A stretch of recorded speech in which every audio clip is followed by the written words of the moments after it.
الرحيم. بسم الله الرحمن الرحيم.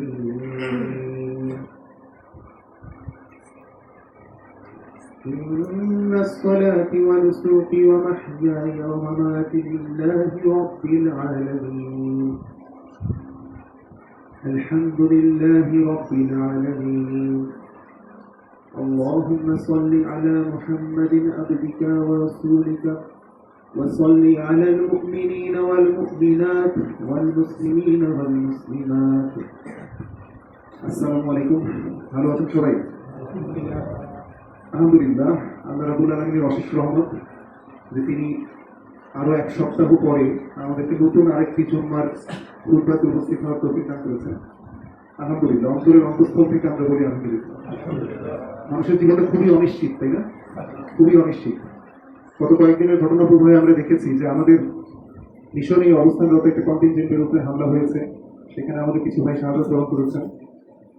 আমাদের দেশেও স্বাধীনতা সার্বভৌমত্বের পক্ষে যারা কথা বলতেছে তাদের মধ্যে একজন, তাকেও শহীদ করা হয়েছে। অতএব আমরা যে বেঁচে আছি বলেই যে আমরা সফল, বিষয়টা আসলে তেমন না। বা কেউ যদি আগে আগে মারা যায় তার মানেই যে তার জীবনটা বিফল হয়ে গেল, বিষয়টা এমন না, তাই না? আল্লাহ রাব্বুল আলামিন আমাদের একটা অনিশ্চিত পরীক্ষার মধ্যে দুনিয়াতে রেখেছেন আর কি। অনিশ্চিত সময়, কোন সময় সময় শেষ হয়ে যাবে তার কোনো গ্যারান্টি নেই। আল্লাহ রাব্বুল আলামিনের ইনসাফ ভিত্তিক বিচার হচ্ছে যে আমাকে যতটুকু সময় দেওয়া হয়েছে সেই সময়ের মধ্যে আমি কতটুকু সময়টাকে ভালো মতো কাজে লাগাতে পারলাম। আল্লাহ রাব্বুল আলামিন এটাই দেখবেন। তবে কেউ যদি 10 বছরের হায়াত পায় আর সেই 10 বছরের মধ্যে সে যদি আল্লাহর কাজ করতে পারে, সেটাই তার জন্য সফলতা। আর আমি যদি 80, 90, 100 বছরের জীবন পেলাম কিন্তু আমার জীবন দিয়ে কোনো কিছু আল্লাহর সন্তুষ্টির জন্য করার মানসিকতা রাখলাম না, তাহলে এই 80, 90 বছরের জীবনের কোনো মূল্য আল্লাহর কাছে নেই, তাই না? তবে আল্লাহর কাছে বরকতময় জীবনের জন্য সবসময় দোয়া করতে হবে। আল্লাহ রাব্বুল আলামিন আমাদের প্রত্যেকটা হায়াতের প্রত্যেকটা সেকেন্ডকে যেন বরকতময় করে দেন, সেজন্য দোয়া করতে হবে। আর খুব কি বলবো আসলে, লেকচারটা প্রস্তুত করতে চেয়েছিলাম এই সপ্তাহে আরো ভালো মতো, কিন্তু বিভিন্ন ঘটনাবলীর কারণে ওইভাবে মনোযোগ দেওয়া দিয়ে উঠতে পারি নাই আর কি। এটা আমার ব্যর্থতা, আসলে এটা আগে থেকে একটু ক্ষমা চেয়ে নিচ্ছি। আমরা আমাদের ভাইকে হচ্ছে শহীদ হিসেবে গ্রহণ করে নিচ্ছি, এই দোয়া আমরা সবসময় করবো। সেনা সরকার থেকে একটা নির্দেশনা এসেছে আর কি, যে শহীদ ওসমান বিন হাদি ওনার এই শাহাদাতের জন্য শনিবারে হচ্ছে একদিনের জন্য শোক ঘোষণা করা হয়েছে। আজকে হচ্ছে জুম্মার পরে দেশে সকল জায়গাতেই এবং বিদেশে আমরা যারা অবস্থান করতেছি সকল মসজিদে জুম্মা নামাজের পরে আমাদের হচ্ছে দোয়া অনুষ্ঠিত হবে। চিন্তা করেন যে তার কোনো কিন্তু খুব যে উল্লেখযোগ্য পয়সা সম্পদ, তারপরে হচ্ছে খুব যে উঁচু বংশ বা নাম করা পরিবার থেকে এসেছে এরকমও না বিষয়টা। অল্প কিছুদিনের তার কার্যক্রম, কিন্তু তার সততা, তার অন্তরের নিয়াত, এটা এত সুন্দরভাবে মানুষের সামনে প্রকাশিত হয়েছে যে জিনিসটা আসলে জোর করে ভালোবাসা লাগে নাই, অন্তর থেকেই ভালোবাসা এমনি চলে আসে। এবং প্রত্যেকটা বক্তব্য এই যুগে আসলে সংরক্ষণ করে রাখার মতো পরবর্তী যুগের জন্য। এত সাহস নিয়ে সত্যিকার অর্থে হয়তো আমার জীবন যতটুকু দেখেছি আপনারা আরো বেশি দেখেছেন অথবা কম দেখেছেন, কিন্তু আমার জীবনে এত সাহস নিয়ে নিজের শহীদ হওয়ার তো তামান্না সেটা প্রকাশ করতে কাউকে দেখি নাই। এবং কত সুন্দর একটা জিনিস থাকে যে শুক্রবারে নামাজ পড়ার পরে আল্লাহ শাহাদাত দিয়েছেন। এক শুক্রবারে পরিবর্তন হয়েছেন, আরেক শুক্রবারের রাতে তোমার শাহাদাত অর্জিত হয়েছে আর কি। এবং জিনিসটা এই জন্য সিগনিফিকেন্ট যে কিছু কিছু বিষয় দেখলে বোঝা যায় যে কতটুকু রহমতপূর্ণ। যেদিন পরিবর্তন হয়েছে তার আগের রাতেই তাকে পুঙ্খানুপুঙ্খানু একেবারে কতটুকু সাহায্য কে তাকে করেছে, বিকাশে, রকেটে, নগদে, হাতে কতটুকু দিয়েছে, পরিপূর্ণ হিসাব কিন্তু তিনি দিয়েছিলেন। আল্লাহ রাব্বুল আলামিন এই সমস্ত কিছুগুলোর মধ্যে একটা শিক্ষা অবশ্যই আমাদের জাতির জন্য রেখেছেন। ইবনুল আরাবী নামে একজন বিখ্যাত আমাদের ইসলামিক স্কলার ছিলেন আর কি, উনি একটা কথা বলেছেন, কথাটা খুবই গুরুত্বপূর্ণ, যে যে পানি দিয়ে ভিজে সে কাপড় বদলায়, যে ঘাম দিয়ে ভিজে সে ভাগ্য বা তাকদীর বদলাতে সক্ষমতা রাখে, আর যে রক্ত দিয়ে ভিজে সে কি ইতিহাস বদলায়। ঠিক আছে? আমাদের ছোট্ট একটা ভূখণ্ড, এই ভূখণ্ডের জন্য কত মানুষ ত্যাগ স্বীকার করেছে, তাই না? সেই ইতিহাসের শুরু থেকে যদি চিন্তা করি, বিভিন্ন সময় বিভিন্ন পরিপ্রেক্ষিতে অজস্র মানুষ ন্যায় প্রতিষ্ঠার জন্য, ইনসাফ প্রতিষ্ঠার জন্য জীবন দিয়েছেন। এখনো যদি আমরা ইনসাফ প্রতিষ্ঠার জন্য কাজ না করতে পারি, আমরা যদি মৃত্যুর ভয়ে বা বিভিন্ন নিজের ব্যক্তিগত স্বার্থে সবকিছুকে উপেক্ষা করে যদি চলতে থাকি, তাহলে কি আল্লাহ রাব্বুল আলামিনের কিছু জবাবদিহিতা করতে হবে, তাই না? আল্লাহ রাব্বুল আলামিন আমাদের হেফাজত করুন, আমাদেরকে এরকম এই সাহসটা আমাদের মধ্যে যাতে সঞ্চারিত হয়, যাতে আমরা ইনসাফের জন্য কথা বলতে পারি এবং একমাত্র যাতে আল্লাহকে ভয় করে কাজ করতে পারি। কারণ গত জুম্মার খুতবা হয়েছিল সময়ের কেমন করে আমরা সঠিকভাবে ব্যবহার করবো। তো ইনশাআল্লাহ আমরা কি চর্চা শুরু করতেছি কিছুটা? হ্যাঁ, না কেউ থাকলে আবার একটু মনে করা দেওয়ার জন্য এই স্লাইডটা, যে আমরা একটু চেষ্টা করবো সবাই মিলে একজন আরেকজনকে মনে করিয়ে দিয়ে হলেও সময়টাকে যদি আমরা ভালো মতো ইউটিলাইজ করতে পারি। হ্যাঁ, কিন্তু কেউ তো আমার কাছে আসলেন না, বিভিন্ন যে ইকুইপমেন্ট বা বিভিন্ন অ্যাপ্লিকেশন যেগুলো দেখালাম আর কি, সবাই শুধু শুনলেন, কিন্তু জানি না আপনারা নিজেরা নিজেরা চেষ্টা করেছেন কিনা। কিন্তু আমার কাছে তো কেউ আসলেন না, স্যার একটু দেন এই জিনিসটা, লাগবে আমার।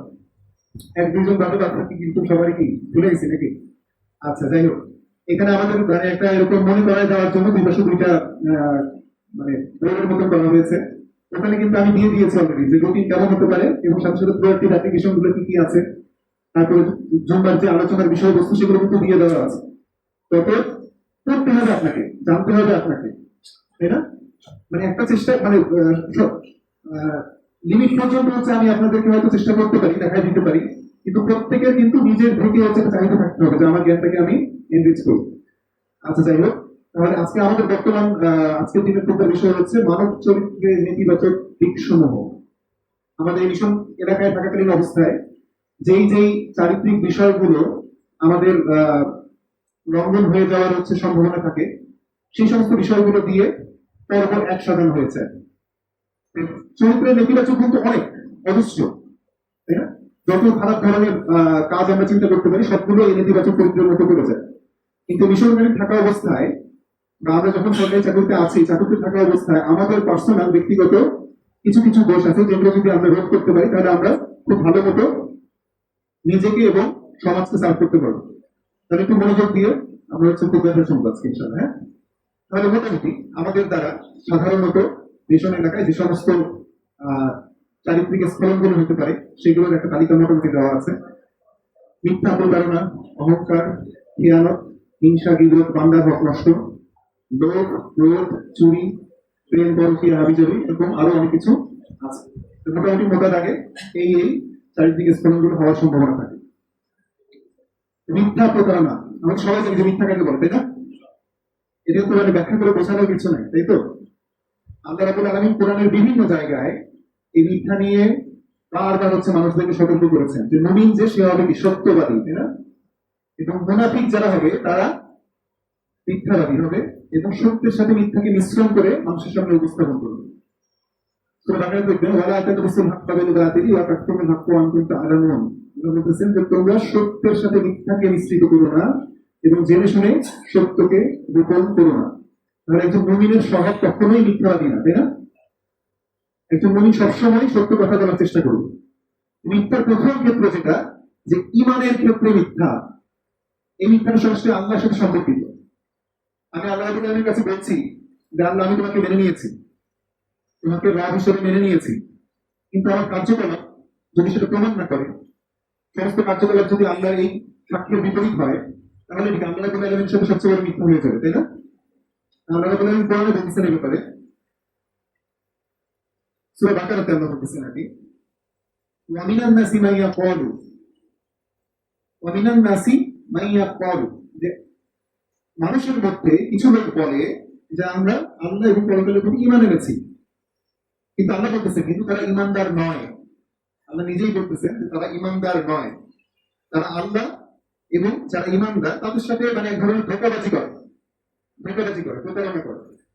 কিন্তু আসলে তারা তাদের নিজেদেরকেই প্রতারণা করতেছে, কিন্তু এই ব্যাপারে তারা সচেতন নয় বা বুঝতে পারে না। অতএব যেটা প্রথম খুতবাতে বলেছিলাম যে আমি যখন সাক্ষ্য দিব আল্লাহর কাছে ঈমানের ব্যাপারে, সেটা পরিপূর্ণ সত্যতার ব্যাপারে আমার কি নিশ্চয়তা থাকা উচিত অন্তরে, যাতে আমি কাজের মাধ্যমে সেটাকে প্রমাণ করতে পারি।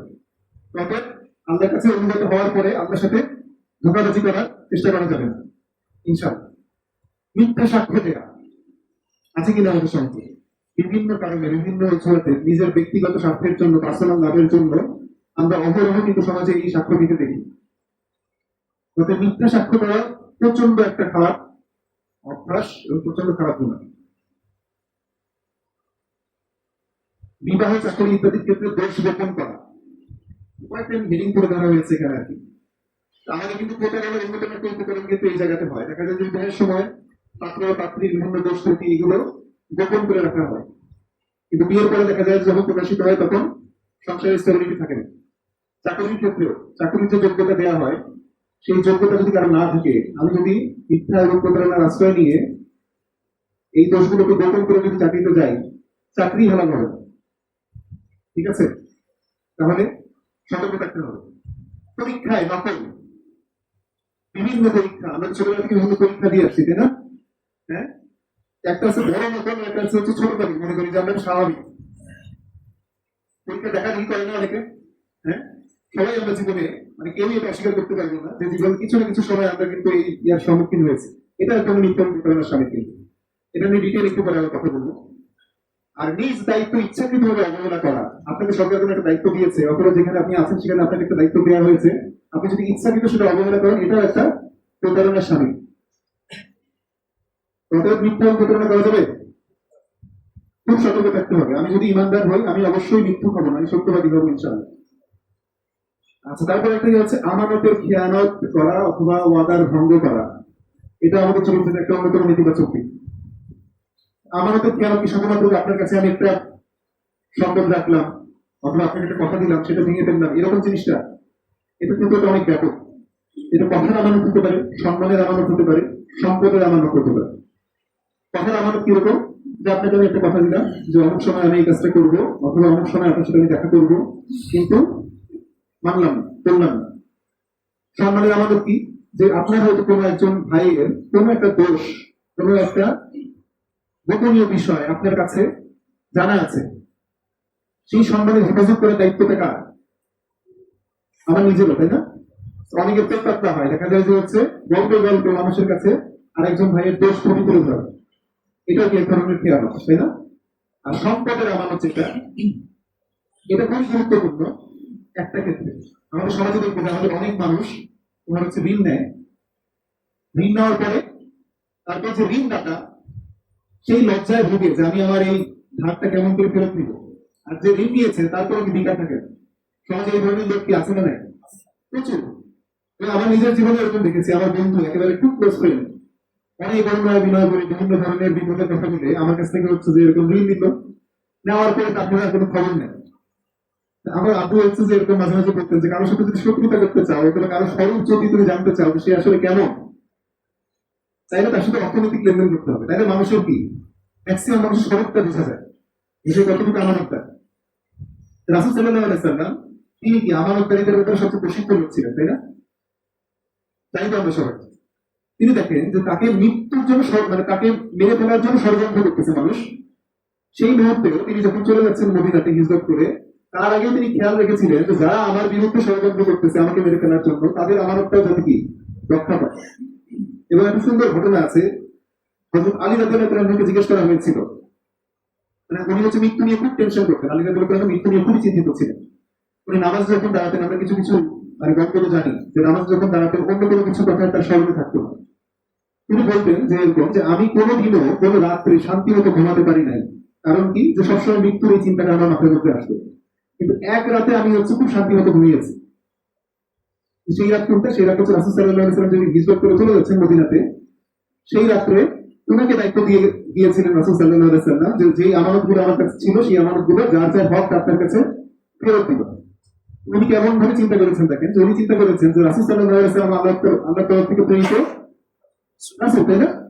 এটা যদি আমি জানি তাহলে আল্লাহ রাব্বুল আলামিন কখনোই তো এরকম করবেন না যে তার রাসূল সাল্লাল্লাহু আলাইহি ওয়াসাল্লাম আমানত ভালো মতো বুঝাই দিতে পারেন নাই, এরকম একটা অপবাদ তার নামে চলে আসুক। অর্থাৎ যেহেতু আমাকে দায়িত্ব দিয়ে গিয়েছেন রাসূল সাল্লাল্লাহু আলাইহি ওয়াসাল্লাম, আমি বুঝাই দেওয়ার আগ পর্যন্ত ইনশাআল্লাহ আমি মৃত্যু হচ্ছেন না। এই দিন উনি শান্তি মতো ঘুম দিয়েছেন। বাইরে কিন্তু আবু তাইরা অপেক্ষা করতেছে যে যে কোনো সময় ঢুকে হচ্ছে যে রাসূল সাল্লাল্লাহু আলাইহি ওয়াসাল্লামকে হত্যা করবে। তো তিনি ওইখানেই রাসূল সাল্লাল্লাহু আলাইহি ওয়াসাল্লামের বিছানাতেই তিনি শান্তি মতো ঘুমাচ্ছেন, এইভাবে যে না আমরা রাব্বুল আলামিন রাসূল সাল্লাল্লাহু আলাইহি ওয়াসাল্লামের আমানতদারিত্ব নষ্ট করবেন। তাহলে কথা এবং কাজে মিল থাকতে হবে, তাই না? আমি যদি কোনো মানুষের কাছ থেকে ঋণ নেই কোনো কারণে, কেউ হতে পারে, তাহলে যেই সময়ে ঋণ পরিশোধ করে দেওয়ার কথা, সেই সময় আমাদের পরিশোধ করে দিতে হবে। যদি পরিশোধ করতে না পারি আগে থেকেই ক্ষমা চেয়ে নিতে হবে, মাপ চেয়ে নিতে হবে। কিন্তু এরকম ব্যাপার কাছ থেকে দূরে থাকতে হবে যে আমি ঋণ নেওয়ার পরে আমার কোনো খোঁজ নেই, ঋণদাতা হচ্ছে আমার খোঁজে ঘুরে বেড়াচ্ছে, কিন্তু আমার নিজের কোনো দায়বদ্ধতা থাকলো না। এটা হলে হবে। সরকারি সম্পত্তির আত্মসাৎ, এটা একটা বিশাল খেয়ানত, আমাদের বিশাল খেয়ানত। আপনার অধিকারে সরকার কোনো একটা দায়িত্ব দিয়েছে, কোনো একটা সম্পদ আপনার অধিকারে আছে, সেটার পরিপূর্ণ ভালো মতো ব্যবহার করা, এটা আপনার দায়িত্ব। এটা একটা আল্লাহ রাব্বুল আলামিনের জবাবদিহিতার বিশাল ক্ষেত্র। এখানে যদি আমি সতর্ক না থাকি, প্রচন্ড ভয়াবহ পাপের মধ্যে হচ্ছে পড়ে যাওয়ার সম্ভাবনা আছে। আমরা একটু উদাহরণ দেখবো যে আমাদের আগে যে সাহাবীরা এবং তাবিঈনরা চলে গিয়েছেন, তাদের সময় তারা এটা কেমন করে মেনটেন করতেন। খলিফা উমর ইবনে আব্দুল আজিজ নাম শুনেছেন? ওনাকে দ্বিতীয় ওমর বলা হয়। মানে আমরা জানি যে খিলাফতের রাশিদা যে চারজন খলিফা, অর্থাৎ আবু বকর রাদিয়াল্লাহু আনহু, উমর রাদিয়াল্লাহু আনহু, উসমান এবং আলী রাদিয়াল্লাহু আনহু, ওনাদেরকে বলা হয় যে পারফেক্ট। রাসূল সাল্লাল্লাহু আলাইহি সাল্লাম যেই ইসলাম রেখে গিয়েছিলেন একেবারে পারফেক্ট, সেইভাবে তারা হচ্ছে যে খিলাফত পরিচালনা করেছিলেন। এই জন্য তাদেরকে বলা হয় খোলাফায়ে রাশিদা। তারপরে ঘটনাক্রমে কিছুটা কি খিলাফতের একটা টালমাটাল পরিস্থিতি তৈরি হয়, খিলাফতের দ্বন্দ্ব শুরু হয়। এরপরে যে মানে কিছু খলিফা এসেছিলেন, তাদেরকে সেই পারফেক্ট খিলাফতের কাতারে ফেলা হয় না। কিন্তু উমাইয়া খিলাফতের মধ্যে আরেকজন খলিফা আসলেন, মুয়াবিয়া রাদিয়াল্লাহু আনহু, ইয়াজিদ রাদিয়াল্লাহু আনহু, তারপরে হচ্ছে যে খলিফা ওলীদ, খলিফা সুলাইমান, তারপরে হচ্ছে খলিফা উমর ইবনে আব্দুল আজিজ।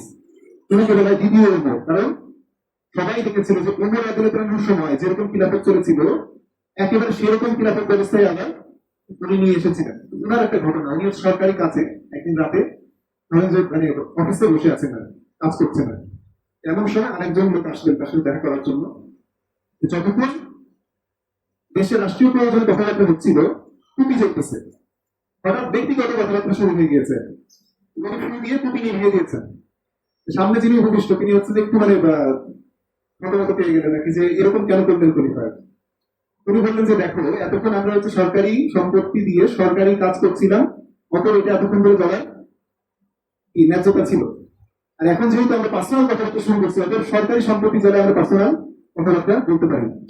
কতটুকু সতর্ক ছিলেন, ওনার খিলাফতের সমাধান করে দিতেন। অজস্র এরকম ঘটনা আছে। উনি প্রত্যেকটা প্রদেশে প্রদেশে হচ্ছে চিঠি পাঠিয়েছিলেন যে তোমাদের কলমের পেন্সিলের নিপ সরু করো, যাতে অল্প খরচ হয়, পাতায় অল্প কথায় তোমরা হচ্ছে লেখার চেষ্টা করো, যাতে পাতার অপচয় কম হয়। কিন্তু আমরা কি করি, আমরা সরকারি সম্পত্তি সবচেয়ে বেশি নষ্ট করার চেষ্টা করি বিভিন্ন ক্ষেত্রে, ছোট থেকে বড় বিভিন্ন ক্ষেত্রে। মনে করতে সরকারি সম্পত্তি এটা নষ্ট করাই যায়। অথচ সরকারি সম্পত্তির মধ্যে কি প্রত্যেকটা নাগরিকের হক আছে, তাই না? আমি যদি একজন বান্দার হক নষ্ট করি, শুধুমাত্র তার কাছে যদি আমি মাপ চেয়ে দিই বা তাকে ফেরত দিয়ে দিই, তাহলে সেটা হক আদায় হয়ে যাবে। কিন্তু সরকারি সম্পত্তির আত্মসাৎ করা, অবহেলা করা, এটা অর্থ এরকম দাঁড়ায় যে আমি দেশের প্রত্যেক নাগরিকের সম্পত্তি থেকে কিছু না কিছু পরিমাণে আমি আত্মসাৎ করতেছি, কিছু অবহেলা করতেছি। তবে সেটার জবাবদিহিতা কতটা ভয়াবহ হবে, তাই না? আমাদের নিজেদের কর্মক্ষেত্রে যে সমস্ত জায়গা আমাদের খুব সচেতন থাকতে হবে, সেই সমস্ত জায়গার পরিপূর্ণ রক্ষণাবেক্ষণ আমি করছি কিনা। ধরেন যে আমি হচ্ছে লেভেল হসপিটালে আছি, আমার আয়ত্তাধীনে অনেক হচ্ছে ওষুধপত্র আছে, এরকম অনেক কেস শোনা যায় না যে ওষুধ নিয়ে সরকারি ওষুধ বাইরে বিক্রি করে দিয়েছে, হ্যাঁ রেশন বাইরে বিক্রি করে দিয়েছে, এরকম কথা শোনা যায় না। তারা মনে করতেছে যে এই গোপন কাজটা করে গোপন ভাবে আমি এই জিনিসটা সরিয়ে ফেলে মানে অনেক লাভ করে ফেললাম। এরকম লাভ না, ভয়াবহ ধ্বংসের কারণ। ঠিক আছে? তবে যেই জিনিসটা পলিসি অনুযায়ী আমার যেই জায়গায় ব্যবহার করার কথা, আমি শুধুমাত্র সেই জায়গায় ব্যবহার করতে পারবো। তার বাহিরে অন্য কোনো জায়গায় ব্যবহার করার ইতিহাস নেওয়ার আছে নাই। এখন আমি যদি মনে করি যে আমার কাছে ওষুধ আছে, আমি এখন ইচ্ছা মতো আমার আত্মীয় স্বজনের মধ্যে মিলানো শুরু করবো, তবে সেটা অবশ্যই আমাদের কি আনো। আমরা বলে আমি আমাদের এই জিনিসগুলো একটু গভীরভাবে বোঝার প্রতিজ্ঞা করবো, এবং আমাদের যেই যেই কাজের ক্ষেত্রগুলো আছে সেই জায়গায় আমরা যাতে আমাদের ভালো মতো রক্ষণাবেক্ষণ করতে পারি। আচ্ছা, গীবত এবং চমুক্তি, এটা নিয়ে বিস্তারিত আজকে বলছি না। গীবত এবং চমুক্তি আমরা নিয়ে বহু খুঁজতে শুনেছি, তাই না? অনেক খুঁজতে শুনেছি।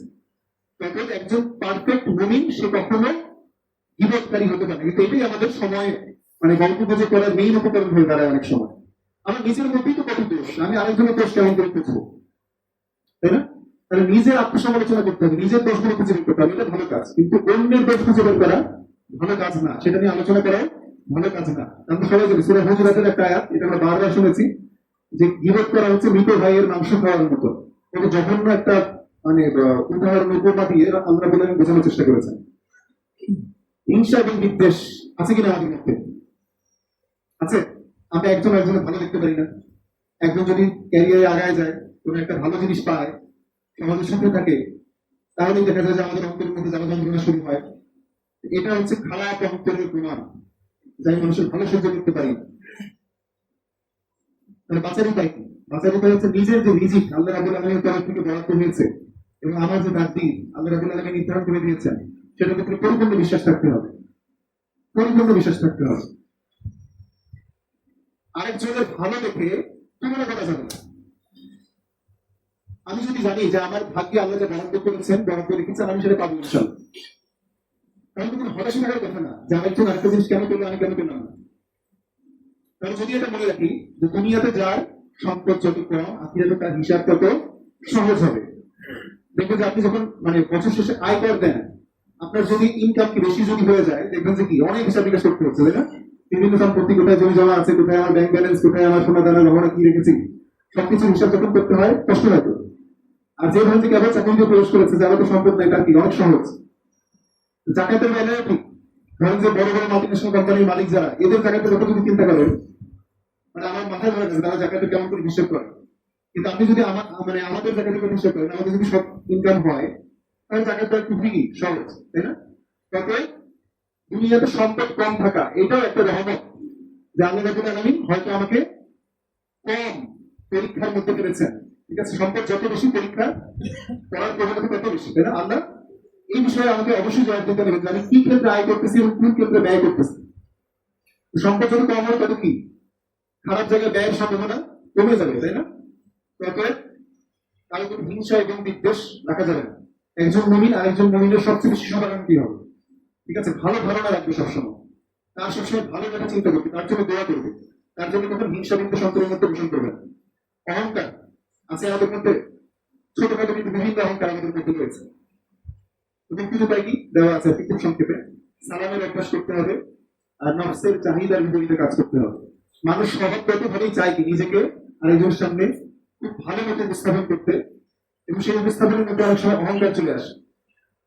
আমি দেখাতে চাই যে আমার একটা বিশাল বড় গাড়ি আছে, এরকম গাড়ি আর কারো নাই। আমি একটা এমন জামা পরেছি যেটা ব্র্যান্ডের জামা, এত দাম, এরকম জামার কারো নাই। ভালো জামা পরা, ভালো মানে ভালোভাবে চলাফেরা করা, এটা অহংকার না, যতক্ষণ না সেটা আপনার মানে নিয়তে প্রকাশ করে। আপনার নিয়তে যদি এরকম প্রকাশ পায় যে এটার মাধ্যমে মানুষের কাছে আমি মানে সোজা বাংলা ভাষা বলতে গেলে ফুটানি দেখাচ্ছি আর কি, এটার মাধ্যমে আমি নিজেকে জাহির করতে চাচ্ছি যে আমি অনেক বড় কিছু হয়ে গিয়েছি, এটা কি অহংকার। এবং অহংকার কিন্তু ছোট শিল্পের মধ্যে অন্যতম। সালামের অভ্যাস, এটা অনেক সময় দেখবেন যে অনেকে অবচেতন ভাবে হোক বা অবহেলা করেই হোক, কাউকে সালাম দেওয়া হলো, সালামের জবাবটা যেভাবে তার দেওয়া উচিত সেভাবে কিন্তু কি দেয় আসে না। এটা কিন্তু প্রচন্ড অহংকারের একটা লক্ষণ। তত নিয়ম হচ্ছে এরকম যে কাউকে যদি সালাম দেওয়া হয়, সেই সালামের সম পরিমাণ অথবা তার চেয়ে বেশি সালাম দিবে, তাই না? কিন্তু সুন্নাত হচ্ছে যে সবসময় আগে সালাম দেওয়ার অভ্যাস করা।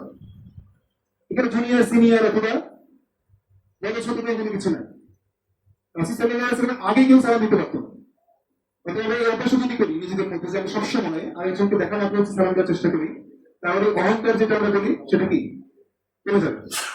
দেখেন ওমর রাদিয়াল্লাহু আনহু কত সতর্ক ছিলেন, কত সতর্ক ছিলেন। তিনি একদিন চিন্তা করতেছিলেন যে আমি মানে আমিরুল মুমিনিন, এই মাথায় এরকম একটা চিন্তা ভাবনা এসেছে। তুমি সাথে সাথে কি করেছেন, পিঠের মধ্যে হচ্ছে একটা চালের বস্তা নিয়েছেন, নিয়ে হচ্ছে যে সবার সামনে দিয়ে তিনি হচ্ছে যাচ্ছেন একজন গরিব লোকের বাসায় সেটা পৌঁছায় দেওয়ার জন্য। সাহাবী বলতেছেন যে আপনি এই কষ্টটা করতেছেন কেন? উনি বলতেছেন যে আমার মনের মধ্যে অহংকারের সামান্যতম কোনো বিষয় যাতে না আসতে পারে, সেজন্য আমি আমার নফসকে শাস্তি দিচ্ছি। চিন্তা করা যায়, খুব চিন্তা করার বিষয়। মানে আমাদের এত সুন্দর সুন্দর উদাহরণ আমাদের সামনে আছে, আমরা কিন্তু এগুলো থেকে শিক্ষা নিই না। বরঞ্চ যেগুলো খারাপ দিক আছে আমাদের সমাজে, সেগুলো থেকে কিন্তু আমরা শিক্ষা নিয়ে সেই অনুযায়ী চলার চেষ্টা করি। আচ্ছা, শেষ করে দিচ্ছি চুরি। এটা খুব একটা মানে খারাপ অপরাধ, আমরা কি করি নাকি? একটু যদি বলি, কেউই আমরা হয়তো করি না, কিন্তু কিছু কিছু ক্ষেত্রে অবহেলা অসচেতনতার জন্য এই ভয়াবহ পাপে পড়ে যাওয়ার সম্ভাবনা আছে। তার মধ্যে অন্যতম হচ্ছে অন্যের হক নষ্ট করা। যেইটা যার প্রাপ্য তাকে সেটা বুঝিয়ে দেওয়া একজন মুমিনের দায়িত্ব, তাই না? আমি যদি জেনে বুঝে সেটা অবহেলা করি, তাকে না দিই, এটা এক ধরনের চুরি, তাই না? সাধারণ এটা সবচেয়ে লোয়েস্ট ক্যাটাগরি দিয়ে বোঝাই। ধরেন যে আপনার নামে বরাদ্দ হয়েছে একটা ডিম, আপনি জানেন যে আজকে আমার জন্য এই একটা ডিমই বরাদ্দ, কিন্তু আপনার কোনো ক্ষমতা বলে হোক বা কোনো ভাবে হোক আপনি হচ্ছে যে দুটো ডিম খেয়ে ফেলবেন, ঠিক আছে? কি এটা কিছু নাকি? হ্যাঁ, এটা অন্যের হক নষ্ট করা, অবশ্যই অবশ্যই। তবে হয় নিরাপত্তার বিষয় হচ্ছে এটা যে আপনার হক যতটুকু সেটুকুর মধ্যেই থাকেন, অথবা আরো নিরাপদ হচ্ছে তার চেয়ে কম ভোগ করেন, কিন্তু অতিরিক্ত ভোগ করার মানসিকতা যাতে না থাকে। ঠিক আছে? আর সরকারি সম্পত্তি কি আমার তার সাথে কথা তো বলেছি, আর কি, এটা ভয়াবহ বিষয়। সরকারি সম্পত্তি কিন্তু আরো যেটা আমি মেনশন করবো, ধরেন যে অনেক সময় সরকারি বিভিন্ন যানবাহনে চলার সময় টিকিট কাটার ক্ষেত্রে, ঠিক আছে, ধরেন বিআরটিসি বাস সামনে আসছে, আপনি উঠে পড়ছেন, ভাড়া চায় নাই, আপনি দিলেন না, এটা কি চুরি হলো কিনা? অবশ্যই। যেমন একদিন যদি বলি, আমরা হচ্ছে যে মানে ছুটিতে যাচ্ছি না, আমার সাথে আরেকজন অফিসার ছিলেন আর কি। তা আমরা যাদবপুর রেল স্টেশনে গিয়েছি, ট্রেন ছেড়ে দিয়েছে, একবার কমলাপুর পর্যন্ত চলে গেছি, কেউ টিকিট চেক করতেও আসে নাই, দেখতেও আসে নাই। এর আমি কি করবো? যখন হচ্ছে যে বের হয়ে যাচ্ছি, তখন এখানে কিন্তু টিকিট চেক করে, যিনি টিকিট চেক করবেন তাকে বললাম যে আমি হচ্ছে অনেক জায়গা থেকে অনেক জায়গা পর্যন্ত আসছি, আমাকে হচ্ছে দুইটা টিকিট দেন। এই বলাটা দায়িত্ব কার? হ্যাঁ, অনেকে মনে করে যে এই যে বিনা পয়সা ভ্রমণ করে ফেললাম, বিশাল লাভ হয়ে গেল। এটা লাভের কোনো বিষয় না। আল্লাহ রাব্বুল আলামিন প্রত্যেকটা সপ্তাহে সত্য বিষয়ে হিসাব দিবেন, খুব খেয়াল রাখতে হবে। সতর্কতা তাহলে এখন বলি, শেষ স্লাইড এটা, সরকারি সম্পত্তির ব্যাপারে প্রচন্ড সতর্ক থাকতে হবে। আমাদের নিয়ত, আমাদের কাজকর্ম মাত্র কখনোই যেন সরকারি সম্পত্তি খেয়ানত না হয়। আচ্ছা, আরেকটা জিনিস একটু মনে করা দেওয়ার বিষয়, এটা দেখা যায় যে আমরা অনেক সময় খেলার ছলে ছোট বাচ্চা কাচ্চা থেকে শুরু করে বড় মানুষ সবাই সরকারি ধরেন যে গাছপালা, ফলমূল, এগুলোকে কোনো ধরনের হিসাব নিকাশ ছাড়াই ব্যবহার করতে হয়। মেডিকেল কলেজে যখন ছিলাম, কিছু কিছু ছেলেপেলে এরকম ছিল যে ধরেন যে কলেজের ডাব চায় নিয়ে আসতেছে, আম নিয়ে আসতেছে, কাঁঠাল নিয়ে আসতেছে, এবং মনে করতেছে এটা বিশাল একটা উদযাপনের বিষয়, এবং রানীগঞ্জে অনেক সময় এরকম উদযাপন করাই হয়।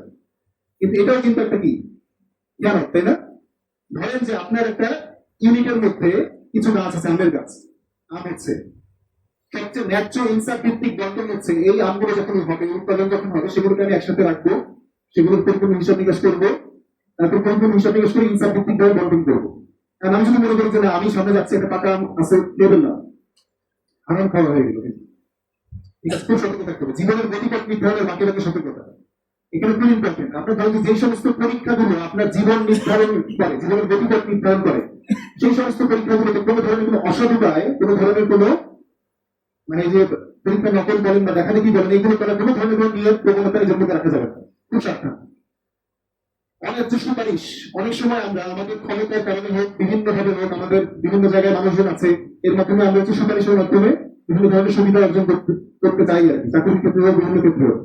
মনে রাখতে হবে এটা, যে ধরেন যে ন্যায্যতার ভিত্তিতে যার চাকরি পাওয়ার কথা, ধরেন যে 10 জনের সিট আছে, আপনি হচ্ছে 11তম ব্যক্তি, আপনার হচ্ছে ক্ষমতা আছে, আপনি সেই সুপারিশ, সেই লাইন ঘাট ধরে আপনি হচ্ছে চাকরিতে ঢুকে গেলেন, তাহলে 10 জনের মধ্যে ন্যায্য ভাবে যার চাকরি পাওয়ার কথা ছিল, তার একজনের অধিকার নষ্ট হবে কিনা?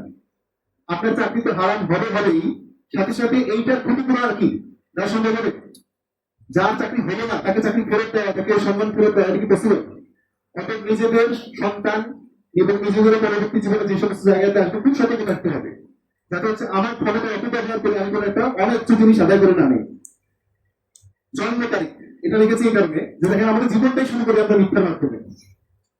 আমাদের দেশে একটা বিশাল প্রচলন এরকম যে আমরা জন্ম তারিখ লুকাই, জন্ম তারিখ কি পরে দেই, যাতে হচ্ছে বেশি সুবিধা পাওয়া যায়, চাকরি বেশি দিন দীর্ঘায়িত করা যায়। এই জিনিসটা যখন আমার মাথায় আসলো, আমার সন্তানের ক্ষেত্রে কিন্তু আমি এই কাজটা করি। আমার সন্তানের জন্মদিন 3 তারিখে 3 তারিখে রেখেছি। অর্থাৎ আপনারা এটা নিয়ে করতে পারেন যে পুরো রিজিক সবকিছু আল্লাহর তরফ থেকে বরাদ্দ হয়, তাই না? দরকার কি আমার যেন সত্য জন্ম তারিখ, সেটাই আমি হচ্ছে রাখি না কেন, ইনশাআল্লাহ। আর ইনসাফ করা, সব জায়গায় ইনসাফ করা মানসিকতা থাকতে হবে। একজন মুমিন আর একজন মুমিন ভাইয়ের জন্য সবসময় ভালো জিনিসটা চিন্তা করুন, তাই না? সবসময় ভালো জিনিসটা দেওয়া করতে হবে। আপনার সামনে দুটো মাংস আছে, একটা হচ্ছে রানের পিস আর একটা হচ্ছে বুকের মাংস। আপনি ভালো পিসটা আপনি হচ্ছে আপনার পাশের যে মুমিন ভাই, আরেকজন আপনার সহোদর, তার জন্য রাখার চেষ্টা করবেন। তখন যে আগে ভালোটা নিয়ে নিলাম, এটা একজন মুমিনের ক্যারেক্টারিস্টিক্স হতে পারে না, তাই না? আচ্ছা, তাহলে আজকে অনেক কিছু বললাম, একটা বড় বিষয় এটা হচ্ছে আজকে বলবো না, এটা নিয়ে ডিটেল আলোচনা করবো। সবচেয়ে বড় চরিত্র স্খলনের জায়গা হচ্ছে এই জায়গাটা, এক্সট্রা ম্যারিটাল রিলেশনশিপ, আমরা সবাই জানি, তাই না? আচ্ছা, এটা নিয়ে ডিটেইল ব্যাখ্যা, এটা শাস্তির ভয়াবহতা ইনশাআল্লাহ উপস্থাপন করবো। তার মধ্যে সতর্কতার বিষয়টা একটা বলছি। রাসূল সাল্লাল্লাহু আলাইহি ওয়াসাল্লাম দেখেন এমন একটা জীবন ব্যবস্থা আমাদেরকে দিয়েছেন, যার মধ্যে কোনো ধরনের কোনো লুপহোল তিনি রাখেন নাই, কোনো ধরনের কোনো ঘাটতি রাখেন নাই। তিনি এমন একটা পদ্ধতি বলে দিয়েছেন, যে পদ্ধতি অনুযায়ী চললে সমাজে কোনো ধরনের কোনো বিশৃঙ্খলা হওয়ার কোনো সুযোগই নাই।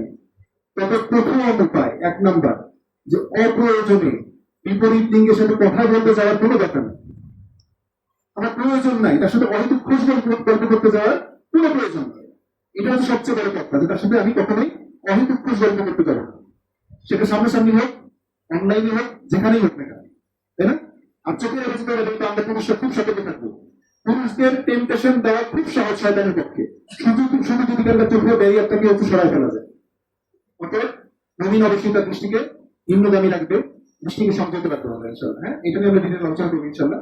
সহায়ক বই কি, তাহলে এই নেতিবাচক দিকগুলো সম্পর্কে জানার জন্য খুব ভালো ভালো কিছু বই আছে। অন্তরের রোগ, শাইখ সারি আল মুনাজ্জিব, উনি হচ্ছে সৌদি আরবের একজন বিখ্যাত ইসলামিক স্কলার, ওনার লেখা একটা বই অন্তরের রোগ 1 এবং 2, এই বইটা কিনতে পারেন, খুব ভালো। তাবলিসে ইবলিস, ঠিক আছে, ইবলিস কেমন করে মানুষকে হচ্ছে ওয়াসওয়াসা দেয়, ইবনুল জাওজি রহমাতুল্লাহ আলাইহি, খুব ভালো একটা বই। আর এই যে এরকম শাইখ আল মুনাজ্জিবের চারিত্রিক গঠনের বিভিন্ন ধরনের বই এরকম পাওয়া যায়, এখানে অনেকগুলো নাম দেওয়া আছে, এরকম কিছু বই করে দেখতে পারেন। তবে নিজের দোষগুলি সম্পর্কে আশ্বস্ত হয়ে বসে থাকা যাবে না, আমি অনেক ভালো মানুষ, এইভাবে বসে থাকা যাবে না। মূলত নিজের দোষগুলি সন্ধান করতে হবে এবং সেই দোষগুলিগুলো সংশোধন করার চেষ্টা চালিয়ে যেতে হবে। তাহলে ইনশাল্লাহ আজকে পূর্ব থেকে আমরা আত্মসমালোচনার অভ্যাস গড়ে তুলব, নিজের চরিত্রের খারাপ দিকগুলো সংশোধন করার এবং সেগুলো সচেতন ভাবে সেগুলো সংশোধন করার চেষ্টা করবো ইনশাল্লাহ, ঠিক আছে? আচ্ছা, গত আগামী জুম্মার খুব বিষয় ইনশাল্লাহ ঠিক করেছি, ইবাদত কবুলের শর্তসমূহ খুবই গুরুত্বপূর্ণ। আমি যদি বলি যে এতদিন যে খুবগুলো দিয়েছি তার মধ্যে অন্যতম গুরুত্বপূর্ণ খুববা হবে এটা, ইবাদত কবুলের শর্তসমূহ।